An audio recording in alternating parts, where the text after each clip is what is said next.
अस्सलाम वालेकुम dear friends, कैसे हैं आप सब लोग। उम्मीद है आप ठीक ठाक होंगे। आज मैं एक बार फिर हाज़िर हुआ हूँ एक बहुत ही ज़बरदस्त अपॉर्चुनिटी के साथ। ये एक इंटर्नशिप है, दुनिया की सबसे बड़ी इंटर्नशिप के साथ मैं आज हाज़िर हुआ हूँ, जिसका नाम है सन समर स्टूडेंट प्रोग्राम 2024 स्विट्ज़रलैंड। सन एक यूरोपियन ऑर्गेनाइजेशन, एक कंपनी है जो जेनीवा स्विट्ज़रलैंड में ये बेस्ड करती है। और इसकी जो एप्लीकेशंस जो हैं वो अभी ओपन है, आप उसमें अप्लाई कर सकते हैं सन के समर स्टूडेंट प्रोग्राम पे स्विट्ज़रलैंड में। Candidate from all of the nationalities जो उनको welcome to apply for the summer student program. CERN क्या करेगा, आपके जितने भी एक्सपेंसेस हैं जैसे कि flight tickets, stipends, visa support, health insurance and assistance to find accommodation, वो सारे जो भी एक्सपेंसेस जो बियर करेगा वो सन करेगा। और ये दुनिया की सबसे बड़ी से बड़ी इंटर्नशिप कहलाती है। क्यों? क्योंकि इसमें जो स्टाइपेंड है वो आपको 10 लाख रुपए माहाना आपको प्रोवाइड करते हैं। और इसमें जो स्टूडेंट्स हैं सन के जो मेंबर्स कंट्रीज़ हैं और नॉन मेंबर स्टेट्स हैं, दोनों अप्लाई कर सकते हैं। और ये जो प्रोग्राम है तकरीबन 8 से 13 वीक तक चलेगा। यानी एक तकरीबन ये 2 महीने या 2 महीने से थोड़ा सा वक्त जो है थोड़ा सा ये ज़्यादा चलेगा। This programme is open to students who are bachelor. जो स्टूडेंट्स अभी बैचलर कर रहे हैं या मास्टर डिग्री कर रहे हैं वो इसके लिए एलिजिबल हैं, वो अप्लाई कर सकते हैं। अगर आप ये एक्सपेक्ट करें हो कि आपकी ग्रेजुएशन जो है मई 2024 तक कंप्लीट हो जाएगी तो फिर भी आप इसमें एलिजिबल हो, आप अप्लाई कर सकते हैं। अच्छा, इस प्रोग्राम के बारे में हम मज़ीद डिटेल निकालते हैं। ये इस प्रोग्राम का नाम है समर स्टूडेंट प्रोग्राम। ये एक इंटर्नशिप है, इसको फंडेड कौन करना है? सन क्या एक न्यूक्लियर रिसर्च बेस एक ऑर्गेनाइजेशन है यूरोप की, जो स्विट्ज़रलैंड में बेस्ड है। कौन अप्लाई कर सकता है? ओपन टू ऑल नेशनलिटी, सब दुनिया के जितने भी कंट्रीज हैं सब इसमें अप्लाई कर सकते हैं, पाकिस्तानीज भी अप्लाई कर सकते हैं। और इसकी जो डेडलाइन है वो 31 जनवरी 2024 है। और इसके साथ साथ इसके बेनिफिट्स देखे जाएँ क्या कि ये प्रोवाइड कर रहे हैं। तो सन जो है कॉन्टैक्ट आपको प्रोवाइड करेगा अगर आप सिलेक्ट हो जाते हो तो 8 से 13 वीक्स के दरमियान में ये आपके कॉन्टैक्ट करे, आपसे साइन करवाएगा। और ये अब टेक्निकल प्रोजेक्ट के ऊपर काम होता है ड्यूरिंग द समर प्रोग्राम जो जेनीवा में होगा। 92 CHF पर कैलेंडर डे। ये CHF क्या है? एक इनकी कोई करेंसी है स्विट्ज़रलैंड की, तो वो आपको 92 पर कैलेंडर डे के हिसाब से दिए जाएंगे। और उस वो जो आपकी अकोमोडेशंस हैं और जो भी मील्स हैं वो इससे एक्सपेंसेस हैं वो आपके कवर हो जाएंगे।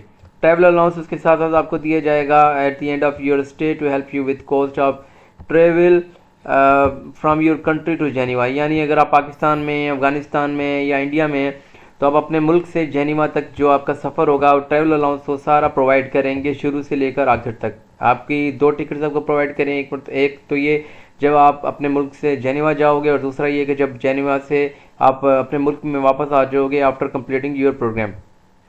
उसके साथ साथ आपको हेल्थ इंश्योरेंस उसका वहाँ पे कवर दिया जाएगा। असिस्टेंस टू फाइंड अकोमोडेशन, आपको वहाँ पे रिहाइश जो है वो आपको दी जाएगी सन की साइड के ऊपर। समर स्टूडेंट जो है ड्यूरेशन जैसे मैंने आपको बताया 8 से 13 वीक्स के दरमियान में। अब बात मज़े की आती है कि इसमें एलिजिबिलिटी क्राइटेरिया क्या है, कौन कौन से स्टूडेंट्स में अप्लाई कर सकते हैं। तो ऑल नेशनलिटीज़ के लोग इसमें अप्लाई कर सकते हैं अगर आप बैचलर में, मास्टर में, और अगर अब करंटली आप फिज़िक्स में अपनी जो प्रोग्राम है वो परस्यू कर रहे हैं, इंजीनियरिंग में, कंप्यूटर साइंस में या मैथमेटिक्स में, तो आप इसमें अप्लाई कर सकते हैं। और you should have complete at least 6 semester, और आपके 6 सेमेस्टर एटलीस्ट कंप्लीट होने चाहिए। यानी अगर आप बैचलर में तो आपके 3 साल एटलीस्ट कंप्लीट होने चाहिए, देन आप अप्लाई कर सकते हो। और अगर आप मास्टर में हैं तो मास्टर के आप भली जो जिस भी सेमेस्टर में हो, फर्स्ट या सेकंड या थर्ड या फोर्थ, तो आप उसके थ्रू किसी भी सेमेस्टर में के थ्रू आप अप्लाई कर सकते हो। अगर आपकी ग्रेजुएशन की जो डेट एक्सपेक्ट की जाती है मई 2024 तक, तो फिर भी आप एलिजिबल हो। इसके साथ साथ रिक्वायर्ड डॉक्यूमेंट्स क्या है? इसमें डॉक्यूमेंट्स भी बहुत कम ले रहे हैं। ना इसमें आपको आइल्स की ज़रूरत है, ना इसमें आपको ग्रीक की ज़रूरत है, और इससे ना पासपोर्ट की भी फ़िलहाल ज़रूरत है। कोई भी चीज़ आपसे रिक्वायर्ड नहीं करते।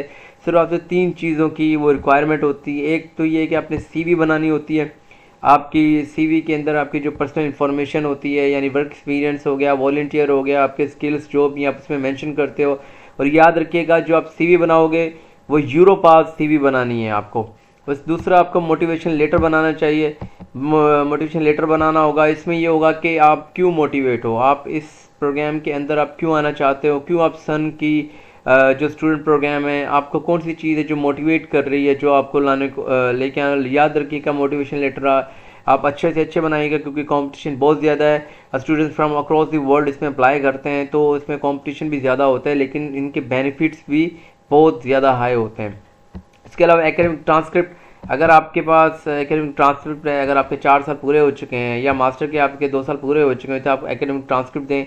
अगर आप करंटली बैचलर या मास्टर में कर रहे हैं, तो आप जो है जो भी ग्रेड है आपका, मतलब जो मार्कशीट होती है किसी भी सेमेस्टर की, मार्कशीट उठा के आप उसमें दे सकते हैं, सिर्फ एक सेमेस्टर की, तो वो भी एज अ प्रूफ के तौर पर आपकी ये शो हो जाएगा।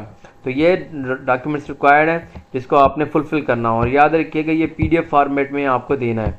अच्छा, इसमें अप्लाई करने का तरीका क्या है? अप्लाई करने का तरीका बहुत आसान है। ये एक लिंक है, मैं आपको जो है नीचे डिस्क्रिप्शन में ये लिंक दे दूंगा। इस लिंक पे आप क्लिक करिए, लेकिन इसके लिंक पे आप क्लिक करेंगे तो वो खुल जाएगा। तो तो मैंने ये लिंक को ओपन किया है। अच्छा, तो इस तरह से एक फॉर्मेट आपके सामने एक नज़र आ जाएगा। ये वेबसाइट हो जाएगी ऑफिशियल, जिसके थ्रू आप अप्लाई कर सकते हैं, और इसमें भी वही डिस्क्रिप्शंस और वही जो इन्फॉर्मेशन दी हुई हैं, क्वालिफ़िकेशन जैसे कि वही जैसे मैंने आपको बताया था, बैचलर या मास्टर्स हो, PhD के लिए ये नहीं है। फिजिक्स, इंजीनियरिंग, कंप्यूटर साइंस या मैथमेटिक्स के स्टूडेंट ही सिर्फ इसमें अप्लाई कर सकते हैं, और जिनके 3 साल मुकम्मल हो चुके हैं सिर्फ वही इसमें अप्लाई कर सकते हैं। ठीक है। उसके साथ साथ आपको कोई इतनी प्रोफिशेंसी भी नहीं चाहिए इंग्लिश लैंग्वेज में। इंग्लिश लैंग्वेज के लिए सिर्फ आपके पास गुड नॉलेज हो, यानी आपको नो हाउ हो, थोड़ा बहुत आपको थोड़ी समझ में आनी चाहिए, और थोड़ा बहुत आप बोल सको। ठीक है, आप तब भी इसमें अप्लाई कर सकते हो इजीली। इसकी जो सारी वही डॉक्यूमेंट्स और जो इन्फॉर्मेशन हैं जो मैंने आपको उसमें मेंशन कर दी हैं। अच्छा, इसमें अप्लाई करने का तरीक़ेकार ये है कि नीचे बॉटम में आप जाओगे और यहाँ पे हम इंटरेस्टेड हो गए, यहाँ पे आप क्लिक करना है। क्लिक करने के बाद आपके सामने एक वेबसाइट खुल जाएगी, जिसके थ्रू ये आपसे कुछ जो रिक्वायरमेंट है वो फुलफ़िल करने को पूछेगा। जैसे कि यहाँ पे आ जाता है ब्राउज़ रिज्यूम। अगर आपके पास CV है तो आप डायरेक्टली CV यहाँ पे अप्लाई कर सकते हो, यहाँ पे अपलोड कर सकते हो। ऑप्शनल के तौर पर है, लेकिन लाजमी नहीं है। अगर आपके पास CV नहीं है तो फिर भी अपने परेशान नहीं होना, लेकिन अगर है तो आप यहाँ पे क्लिक कर सकते हैं। जैसे कि ये जो भी नीचे पर्सनल इन्फॉर्मेशन है ये ऑटोमेटिकली फिल हो जाएगी। उसके अलावा अगर आपके पास लिंक्डइन पे अकाउंट है तो उसके थ्रू भी आप अप्लाई कर सकते हो। इंडीड पे अकाउंट है तो उसके थ्रू भी आप अप्लाई कर सकते हो। जब पर्सनल इन्फॉर्मेशन है, पर्सनल इन्फॉर्मेशन में आप में जो अपना पहला नाम लिखना है फर्स्ट नेम में। ठीक है, जैसे कि मैं यहाँ पे लिख रहा हूँ मोहम्मद। ठीक है, ये मेरा पहला नाम है, और रज़ा ये दूसरा नाम है।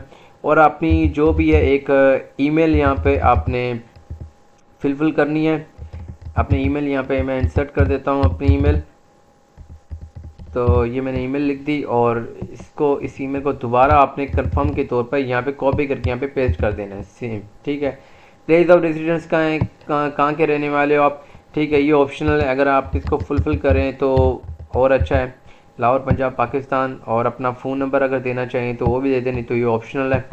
ठीक है। उसके अलावा नीचे आ जाते हैं आपके एक्सपीरियंसेस। आपने एक्सपीरियंस बताना है, यानी टाइटल के तौर पर कि आपने कौन सा काम कर रहे हो या आपने काम किया है अपनी प्रोफेशनल लाइफ में।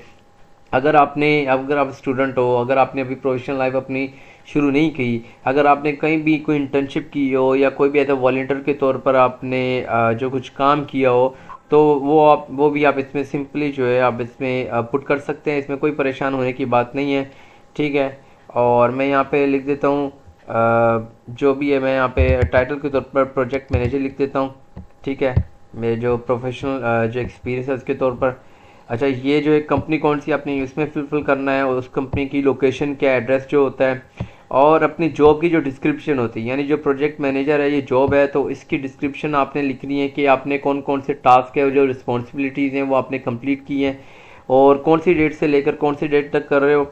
लेकिन अगर आपने अभी तक करंटली अगर उस कंपनी में काम कर रहे हो, ठीक है, आपने काम छोड़ा नहीं है, तो आप आई करंटली वर्क हेयर भी लिख सकते हो। तो फ्राम लेट्स से कि 2022 से जनवरी 1 से जो है जनवरी 2022 से मैंने काम स्टार्ट किया, और अभी तक मैं इसके ऊपर कर रहा हूँ। ठीक है, आपने जस्ट इसको सेव कर देना है। ये आपका एजुकेशन हो गया। ऑन दी वेब पे जाना है आपने। यहाँ पे लिंक्डइन, ट्विटर, फेसबुक कोई वेबसाइट होगी। लिंक्डइन में आपने क्या ना क्या कि यहाँ पे अपने जो लिंक्डइन प्रोफाइल है उसकी लिंक आकर यहाँ पर आपने पेस्ट कर देनी है कॉपी करके। ट्विटर की भी आपने यहाँ पे ऐसे ही करना है, पेस्ट कर देनी है, और फेसबुक भी पेस्ट करनी है अगर आपके पास है तो। अगर ये कोई मैंडेटरी रिक्वायरमेंट नहीं है, लाजमी नहीं है कि आपने पुट करना है, लेकिन ये ऑप्शनल के तौर पर है। सीवी है, सीवी अगर आपने पुट करनी तो सीवी भी यहाँ पर आप कर सकते हो जनरली, ठीक है। अगर आप हायरिंग मैनेजर है, उसको कुछ मैसेज देना चाहते हो, अपने कमेंट्स हैं जो आप बताना चाहते हो अपने इंटरेस्ट के बारे में, जो आपकी इंटरेस्टिंग वर्क है, तो आप उसमें यहाँ पे डिटेल से आप उसको बता भी सकते हो। आपने नेक्स्ट कर देना है सिंपली। नेक्स्ट करने के बाद आपसे यहाँ पे बर्थ ईयर पूछेगा कि भाई आपकी बर्थ ईयर कौन सा है। आपने सिंपली बर्थ ईयर जो है यहाँ पे मेंशन कर देना है, लेट्स से कि 2000। जेंडर के तौर पर आप मेल फीमेल जो भी हैं अपने हिसाब से आपने क्लिक कर देना है। और यहाँ पे लिखा है please indicate your CERN member और associate member state passport nationality from the list below. यानी आप कौन से मुल्क से ताल्लुक़ रखते हो, जो सन का मेंबर स्टेट है। यहाँ पर पाकिस्तान होगा, तो यहाँ पे पाकिस्तानी, भाई हम पाकिस्तानी हैं तो हम सन के मेंबर ऑफ स्टेट हैं, मेंबर हैं। और अगर आप if you hold a second nationality passport और if you do not hold a CERN member, अगर आपके पास कोई दूसरा नेशनल पासपोर्ट है या आप सन के मेंबर नहीं हो तो फिर भी लिख दो भाई। जो बात ये है कि ना हमारे पास सेकंड नेशनल पासपोर्ट है और ना हम जो है वो सन के जो मेंबर्स हैं वो हम करते हैं, तो इस वजह से पासपोर्ट ना होने की वजह, अगर आपके पास दूसरी पासपोर्ट भी है, दूसरे मुल्कों की शोरियत भी है, तो आप लिख सकते हो। अदरवाइज़ आपने यहाँ पे वही सेम मेंशन करना है जो आपने पहले किया है कि भाई मेरा दूसरा भी पाकिस्तानी है, पहला भी पाकिस्तान, दूसरा भी पाकिस्तानी है, तो मेरी कोई दूसरी नेशनलिटी नहीं है। तो प्लीज़ रेट योर इंग्लिश, आपने यहाँ पे बिल्कुल अपनी जो रेट है बिल्कुल जेन्युइन देनी है अपने, ठीक है। रेट आपने बिल्कुल जेन्युइन दे देना है कि भाई इंडिपेंडेंट यूज़र हो, ठीक है। B2 आप लिख दें प्लीज़। अगर फ्रेंच अगर आपको आती है तो आप लिख दें, नहीं तो सिंपली यहाँ पे ये लिख दें आई डोंट स्पीक और understand French. Man field of interest, आपकी फील्ड ऑफ इंटरेस्ट क्या है, कौन सी फील्ड में आप जाना चाहते हो। यहाँ पे बहुत सारे आर्किटेक्चर है, chemistry, civil engineering, electrical engineering, electronic, जो भी जनरल इंजीनियरिंग, आप वहाँ पे क्लिक कर सकते हो अपने इंटरेस्ट के हिसाब से। और यहाँ पे लिखा कि what is your motivation for applying this job, आपकी मोटिवेशन क्या है इस जॉब को अप्लाई करने के लिए, वो भी आप यहाँ पे लिख सकते हो, लेकिन ये लाजमी नहीं है जैसे कि मैंने कहा। उसके अलावा यहाँ पे एक और क्वेश्चन आता है, in order to best identify the opportunity that could match your profile please select one domain from the list below in which you feel you have sufficient experience and knowledge. अगर आपके पास किसी भी field में ये जो नीचे mention किए गए हैं, यानी experimental physics, building and implementing softwares, applied physics, engineering या एक्सीलरेटर एंड बीम फिजिक्स, इन चारों चीज़ों में अगर आप में किसी भी एक फील्ड में या एक डोमेन में आपके पास एक्सपीरियंस ज़्यादा है या नॉलेज ज़्यादा है, तो आप वहाँ पे क्लिक करोगे। लेट्स से कि अगर आप एक फिजिकिस्ट हैं, अपने बैचलर या मास्टर फिजिक्स में किए, तो आपके पास अगर एक्सपीरियंस नहीं है, अगर नॉलेज है अप्लाइड फिजिक्स के बारे में, जस्ट आप अपने यहाँ पे क्लिक कर दोगे, ठीक है। और सिंपली इसके अलावा आपकी जो भी इंफॉर्मेशन है नीचे आप बयान भी करोगे। और ये भी ऑप्शनल है, इसको भी करने की ज़रूरत नहीं है। अगर यहाँ पर अगर आप मतलब 1414 जो करेक्टरिस्टिक्स है उसके हिसाब से एलिब्रेट करना चाहें अपने एक्सपीरियंस जो है जिस डोमेन में, तो आप वो भी कर सकते हो। You can also develop further in your CV और मोटिवेशन लेटर, जो भी आप यहाँ पे अपनी जो डिस्क्रिप्शन है वो बयान कर सकते हो। यहाँ पे लिखा है please give details of any interest in specific topics such as data acquisition, trigger detector, building simulations, machine learning, quantum technology और सन एक्सपेरिमेंट्स। आप आपने यहाँ पे डिटेल देनी है जिस भी फील्ड में आपको इंटरेस्ट है। मज़ीद ये जो टॉपिक्स दिए गए हैं, ठीक है, अगेन ये कोई मैंडेटरी नहीं है, ये ऑप्शनल है, अगर आप करना चाहें तो आप फिल कर सकते हैं, ठीक है। With which programming language and operating system are you familiar, कौन सी प्रोग्रामिंग लैंग्वेज जिसके साथ फैमिलियर हैं, यानी जैसे C++ है, C हैशटैग है, और Go, Ruby, Python, SQL। Let's say कि मैं पाइथन का क्लिक करता हूँ कि मुझे पाइथन में जो है वो महारत हासिल है। और इसके अलावा फिर इस क्वेश्चन में आता है कि what is your level of expertise of दोस्त, आपकी लेवल ऑफ एक्सपर्टीज़ क्या है। पहले क्वेश्चन में आपने आंसर ये देना है you attend lesson on it या you wrote some amount of code, मतलब कुछ जो कंप्यूटर की जो लैंग्वेज होती हैं, कोड होते हैं, आपने उस हिसाब से लिखना है या कॉम्प्लीशमेंट लिखनी है, ठीक है। बहुत ही सिंपल है अगर आप इसको गौर से देखें तो। ये जो भी क्वेश्चन है ये सारे जो मैंडेटरी नहीं है, ठीक है, ऑप्शनल के तौर पर है।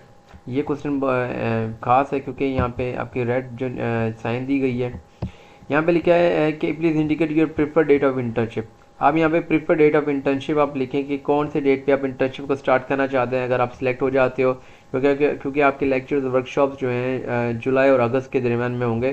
तो ये हाईली रिकमेंड करते हैं कि आप 2 मंथ अपनी प्रिफर्ड डेट लिख लें। फ़र्ज़ के लिए मैं यहाँ से जुलाई और अगस्त ही लिख देता हूँ। मतलब कि 1 जुलाई से लेकर 23 अगस्त तक मैं इसको ज्वाइन करना चाहता हूँ। Do you confirm you are currently staying bachelor और मास्टर? क्या आप करंटली इसमें पढ़ रहे हो, बैचलर मास्टर या पीएचडी में? मतलब कि अभी, या आप मतलब कि ठीक है, अगर आप ग्रेजुएट होने चाहते हो तो फिर भी आप अप्लाई कर सकते हो। अगर आप करंटली पढ़ रहे हो किसी भी अपने बैचलर में, मास्टर में, लेकिन पीएचडी वाले नहीं अप्लाई कर सकते हैं, तो इसमें रजिस्टर कर सकते हैं। आपने कहना हाँ कि भाई अगर आप पढ़ते हो तो आपने यस लिखना है। Will you have complete at least 6 semester? क्या आपने अपने 6 सेमेस्टर जो हैं कंप्लीट कर लिए हैं in the field of bachelor और मास्टर प्रोग्राम में? तो आप कहेंगे बिल्कुल यस, मैंने कंप्लीट कर लिए हैं, तभी आप इसमें एलिजिबल हो सकते हो। अदरवाइज़ वो आपको अनएलिजिबल कर लेंगे, वो आपको जो फॉर्म में उसको रिजेक्ट कर देंगे। In which country are you staying? कौन से मुल्क में हम स्टेइंग करते हैं रिसेंटली? जो है, अगर आप पाकिस्तान से हो तो या इंडिया से हो, जो भी अपने कंट्री है वो यहाँ पे लिख दें। Please provide the name of the university in which you are currently staying. आपने यहाँ पे अपनी यूनिवर्सिटी का नाम लिखना है जिसमें आप करंटली स्टे करते हो। लेट्स से कि मैं यहाँ पे लिख देता हूँ IBA कराची, ठीक है। मैं यहाँ पे अभी रिसेंटली पढ़ रहा हूँ, ठीक है। तो इज़ योर यूनिवर्सिटी पब्लिक और प्राइवेट? आपने बताना है तो सिंपल यहाँ पे प्राइवेट लिख देना है, या आगे जो आपकी पब्लिक यूनिवर्सिटी तो आपने पब्लिक लिख देना है। Did you complete preparatory classes as part of your bachelor degree? आपने प्रिपरेटरी क्लासेस कंप्लीट कर लिया, ये अगेन ये ऑप्शनल है, आप यहाँ पे क्लिक कर सकते हैं। Have you work at CERN before? क्या आपने इससे पहले सन में यानी इस ऑर्गेनाइजेशन में आपने काम किया है? अगर किया है तो आप यहाँ पे बताएंगे, अगर नहीं किया तो आपने जस्ट यहाँ पे नो करना है, क्योंकि हमने पहले यहाँ पे काम नहीं किया। और उसके अलावा ये कुछ रिक्वायरमेंट्स हैं कि ये कह रहे हैं कि एडिशनल जो हैं कुछ अटैचमेंट आपको करनी पड़ेगी, ठीक है। तो लेकिन उससे पहले हम ये क्वेश्चन देख लेते हैं। लिखा है, do you confirm that you have attached all required documents, CV, academic transfer to this application? We also require to at least once reference letter, ठीक है। प्रीफर 2 का करते हैं, which can either be uploaded in this stage application और by referee via the link you provide with. अच्छा, इसमें ये एक ऐड अटैचमेंट में हमने ये करना है कि यहाँ पे अपनी CV और जो एकेडमिक ट्रांसक्रिप्ट है वो आपने, या आपके पास कोई एग्जाम ट्रांसक्रिप्ट नहीं या मार्कशीट है किसी भी एक सेमेस्टर की, तो आप वो भी अपलोड कर सकते हो। और इसके साथ साथ आपको रेफरेंस लेटर जो वो भी आपने अपलोड करना पड़ेगा आपको, ठीक है। मैं ऐड अटैचमेंट करता हूँ। ऐड अटैचमेंट में मैं एक डमी के तौर पर मैं यहाँ पे जो है कोई भी एक लेट्स से कि मैं फिट कर देता हूँ। लेट्स से कि मैंने ये एज अ अटैचमेंट कर दी, ठीक है। मैं यहाँ पे जैसे एक अटैच कर दूँगा कि अपनी इसी एक PDF फाइल के अंदर मेरी CV भी हो जाएगी, मेरा एकेडमिक ट्रांसक्रिप्ट भी होगा और मेरा रेफरेंस लेटर भी होगा, ठीक है। तो आपने कहना यस, मैंने अपलोड कर दिया अपने जो भी एडिशनल डॉक्यूमेंट्स हैं, और इन सब चीज़ों पे ये टर्म्स एंड कंडीशंस होती हैं, इस पर आपको क्लिक करना पड़ता है, ठीक है। आप इस पर क्लिक करेंगे और यहाँ पे लिखा है कि I have registered disability and therefore require a specific adjustment to complete the requirement. If yes please provide brief description of your disability. ये क्वेश्चन ये कह रहा है कि अगर आप माजूर हो या किसी भी वजह से मतलब कि आप थोड़ा बहुत मतलब डिसेबल हो, आप ये फील कर रहे हो, तो आप वहाँ पे यस करोगे और अपनी कुछ जो डिस्क्रिप्शन है वो बताएंगे कि आप क्यों माजूर हो। लेकिन अगर आपको कोई माजूरी नहीं है, अगर आप डिसेबल नहीं हो, तो आप जस्ट यहाँ पे नो लिखोगे, ठीक है। नो लिखने के बाद आपने जस्ट यहाँ पे लिखना है बाय चेकिंग दिस पोस्ट कि हमने डिक्लेयर कर लिया है और जो भी टर्म्स एंड कंडीशंस हमने सारी पढ़ ली हैं, और जस्ट आप यहाँ पे सबमिट के ऑप्शन पे आप क्लिक कर दोगे। सबमिट के ऑप्शन पे क्लिक करने के बाद ये कुछ प्रोसेस होगा और इसी तरह से आपको शायद आपके सामने एक वेबसाइट आ जाए। फिर अच्छा, यहाँ पे आ गया है कि your application at CERN has been submitted, यानी मेरा जो फॉर्म है वो सबमिट हो गया है। और अब जो है मुझे जस्ट जो है वो एक अपनी ईमेल चेक करने की ज़रूरत है। मेरी ईमेल पे भी जीमेल पे भी ईमेल आ गई होगी इनकी, और जो भी आगे का प्रोसेस होगा वो खुद बताएंगे। अगर आप शॉर्टलिस्ट हो जाएंगे तो ये आपको मैसेज करेंगे कि एक वीडियो इंटरव्यू बनाने के लिए, आपको वीडियो इंटरव्यू के लिए वो कॉल करेंगे, जिससे आप अगर आप शॉर्टलिस्ट हो जाते हो, वीडियो इंटरव्यू जब आप दोगे मे बी वो फिर एक फाइनल लिस्ट बनाएंगे फाइनलिस्ट बनाने के बाद वो आपको सिलेक्ट कर देंगे।